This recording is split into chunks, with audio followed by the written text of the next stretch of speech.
بسم الله الرحمن الرحيم وبه نستعين إن شاء الله هنستكمل مع بعض وهنتكلم دلوقتي على السيلف جوين. يعني إيه السيلف جوين؟ السيلف جوين مقصود بيها ربط الجدول بنفسه. بمعنى أنا عندي مثلا دلوقتي في تيبل إمبليز، تعالى كده لو عملنا جملة select asterisk from الإمبليز.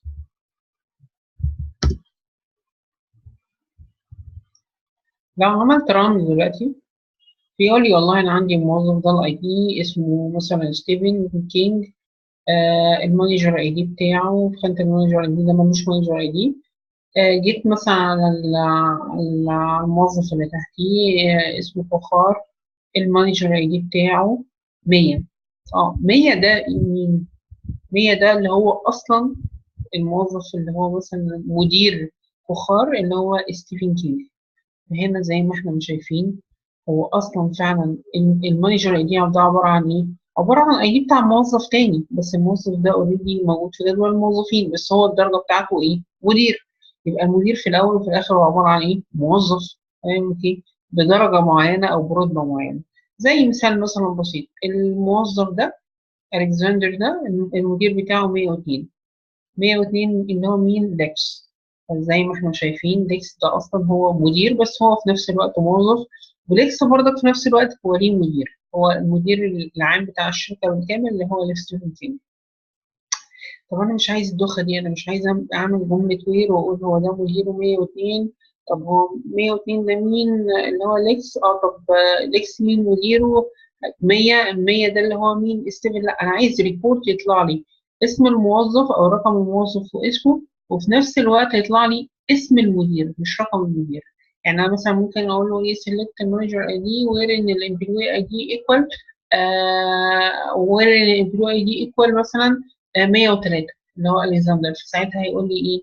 الاي دي بتاعه 102 اللي هو الاكس، بس هيقول طبعا ايه الاي دي بتاعه 102 ويسكت. لا، انا عايز يطلع لي اسم على طول، يعني اسم رقم الموظف واسمه الشخصي واسم مديره مش رقم مديره. تمام. طب دي نعملها ازاي؟ بيقول لي بسيطة جدا، دي هتعملها بحاجة اسمها سيلف جوين. ايه السيلف جوين ده؟ البناء بتاعه بسيط جدا. بيقول لي هو تيبل واحد اللي اسمه الامبريال. طب انا عايز اعمل دلوقتي ربط الجدول بنفسه. يعني ايه؟ هقسم الجدول ده بشكل فيرشوال كده، بشكل تخيلي، لتو تيبل. تيبل هطلق عليه حاجه اسمها وركر، وتيبل هطلق عليه حاجه اسمها مانجر، او ام ومانجر، او امبلوي ومانجر. تمام. يبقى انا هدي اريس نيم او كواليفاير، هننده مره على الامبلويز باسم وركر ومره تانية باسم مانجر. فبالتالي لما اجي اقول له والله الموظف هات لي الفيرست نيم من جدول الامبلويز ومديره، وهات لي اللاست نيم بتاع مديره، ساعتها يقول لي ده مثلا فخار المدير بتاعه كينج. تمام. اكنها عمليه ربط، اكنها عمليه جوينت، اكنه بيعمل عمليه توصيل. تمام.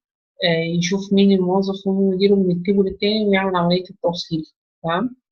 طيب ده نعملها ازاي؟ تعالى نشوف كده المثال البسيط ده. بيقول لي select الاي دوت لاست نيم، عامل هنا كليفاير لتيبل الامبلويز مره بحرف الاي، وبعد كده قال لي ام دوت لاست نيم، نده على تيبل الامبلويز بكليفاير تاني اسمه ايه؟ ام. وانا بس للتمييز حط اليسز نيم للكولم الاولاني، وهنا حط اليسز نيم للتيبل التاني. from الامبلويز اي، يعني انا ندهت مره على الامبلويز بحرف الايه؟ الاي، ومره تانية جوين امبلويز ام، ندهت على الامبلوي بحرف الايه؟ الام. يبقى انا كده اكني بشكل فيرتشوال قسمته لتو تيبل بالشكل اللي موجود قدامي ده. التيبل الاول موجود فيه اسم الموظف ورقم المدير، فوريكم مثلا هلال مدير واحد.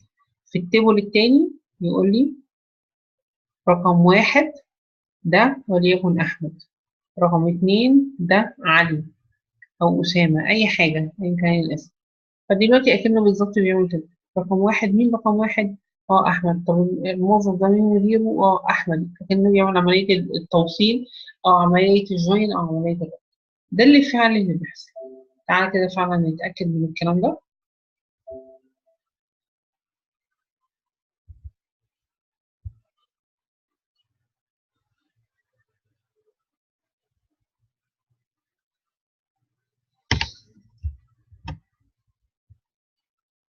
لو رنينا ريبورت فعلا هيطلع كل موظف ومين مدير، كل موظف ومين مدير. يعني طبعا هيطلع عندي 106 موظف ومين مدير كل موظف من الموظفين. تمام، دي اسمها يا جماعة سيلف جوين. عندنا بيقول لي تقدر تعمل ربط مش من تيبل، مش من اتنين تيبل بس، ممكن تعمل ما بين اتنين تيبل وممكن تعمل اكتر وممكن تعمل كونديشن. يعني مثلا هنا from an employee join the department on، ده شرط الربط، and ان المانجر اي دي equal 149. يعني مش شرط ان اعمل هنا كونديشن فاستخدم هنا ايه and.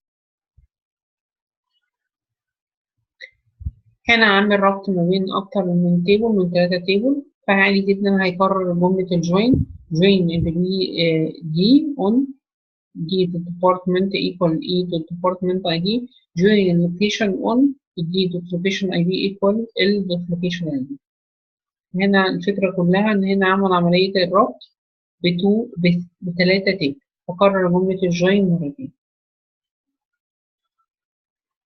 طب ايه نوع اكواجينت؟ بيقول لي انت عندك في 2 تيبل، في تيبل اسمه الامبلوي، كل موظف ليه سالري، وفي تيبل تاني اسمه جوب جريد. الجوب جريد ده مقسم الوظائف او السالري بتاعت الوظائف على اساس حاجتين، او على اساس جريد A B C D E F G وهكذا.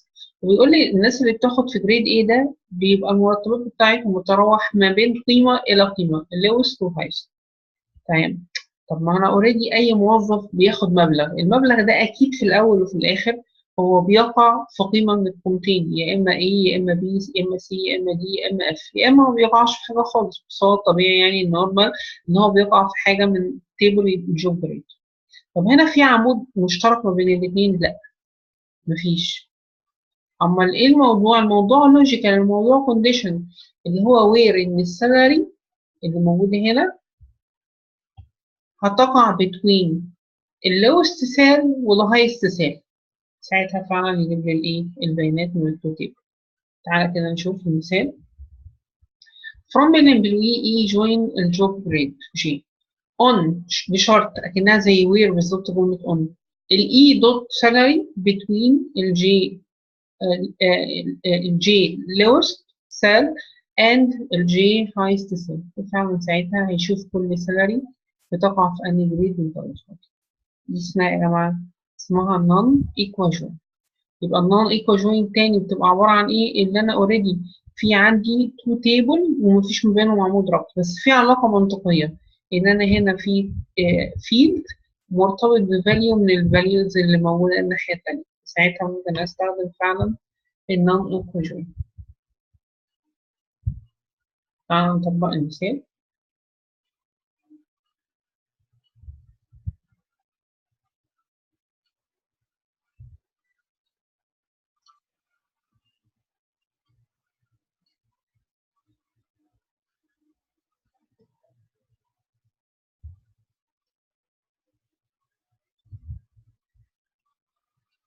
هي حاجه اكيد في الكوبي متاخده غلط.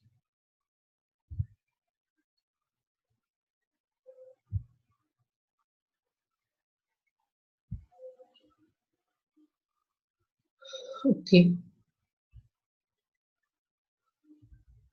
طب الاوتر جوين يا جماعه، بيقول لي الاوتر جوين ان عندي هنا اوريدي في قسم الامبلويز في موظف مش متعين في قسم، وفي قسم الديبارتمنت في قسم مش متعين فيه موظف.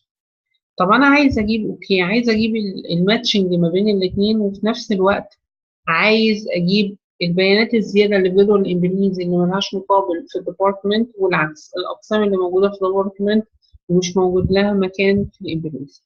فبيقول لي دي بتستخدم حاجه اسمها اوتر جوين. اوتر جوين اللي هو خارج الجوين. بمعنى انا عندي دلوقتي في حاجه اسمها ليفت اوتر جوينت ورايت اوتر جوينت وفول اوتر جوينت. طب دي بتتعمل ازاي بالظبط؟ انا عندي last name و department و department name من 2 table. from الامبلويز اعتبرها كده join ال department. بس انا عايز الناس اللي موجودين في الامبلويز ملهمش مكافئ كمان في الديبارتمنت، يعني الموظف لسه متعينش في القسم. هو الامبلويز ده شمال الجوين ولا يمين الجوين؟ فهتقول لي اه ده هنا كلمه جوين والامبلويز ده ناحيه الشمال، صح؟ فانا قلت له ليفت اوتر جوينت، يعني انا عايز الزياده هنا اللي مش موجود لها مقابل الناحية التانية. طب انت لو عايز العكس، انت عايز الناس اللي موجودة في الديبارتمنت اللي مش موجود لها مكان، مش موجود لهم موظفين، ساعتها تقول ايه؟ رايت اوتر جوين. طب عايز الاثنين، الزيادة هنا والزيادة هنا مع المتطابق، طبعا هتقول لي ايه؟ فول اوتر جوين. وده فعلا اللي حصل قدامي مع الليفت، وهيحصل قدامي مع الرايت، وهيحصل قدامي مع الفول. يوجد ايه؟ المتقاطعين ما بين الاثنين، او الجوين ما بين الاثنين، وفي نفس الوقت الايه؟ اللي موجود هنا مش موجود الناحية التانية في الديبارتمنت، والموجود في الديبارتمنت مش موجود في الامبلويز. ده كارتيسيان برودكت طبعا اللي احنا اتكلمنا عليه في في اول فيديو، في اول حاجة خالص، او بنقول عليها حاجة اسمها كروس جوين. يبقى الكارتيسيان برودكت او الكروس جوين بنفس الفكرة. هنا طبعا استخدم الستاندرد، فبدل ما يقول لي واد ديبارتمنت زي ما احنا ما عملناها في المثال اللي احنا عملناه في البداية، لا، هنا استخدم كلمة اسمها كروس جوين، بتساوي نفس الفكرة بالظبط. ده كده بشكل بسيط أول شابتر الخاص بالجوين. طبعا الأسئلة بتاعته مهمة جدا وقوية قوي. أتمنى طبعا إن انتوا البراكتس دي تبتدوا تشتغلوا عليها. حاجة كده للريفرنس ليكم. أنا كنت أوريدي كنت زمان شوية، تقريبا من 2004، يعني من 3 سنين تقريبا، كنت عامل كورس على اليوتيوب، كنت حلل فيه الأسئلة دي بالكامل. يعني تعالوا كده اكتبوا لي ولاد SQL انجينير ال31 ليسون دول. أنا كنت عامل كورس السيكوال بالكامل وحل الأسئلة، فأنتوا طبعا تحاولوا تحلوا الأسئلة. السؤال اللي انتوا متعرفوش هاتوا الشابتر بتاعه وهتلاقوا الحل بتاعه موجود. تمام كده؟ بكده يكون الفيديو ده انتهى. السلام عليكم.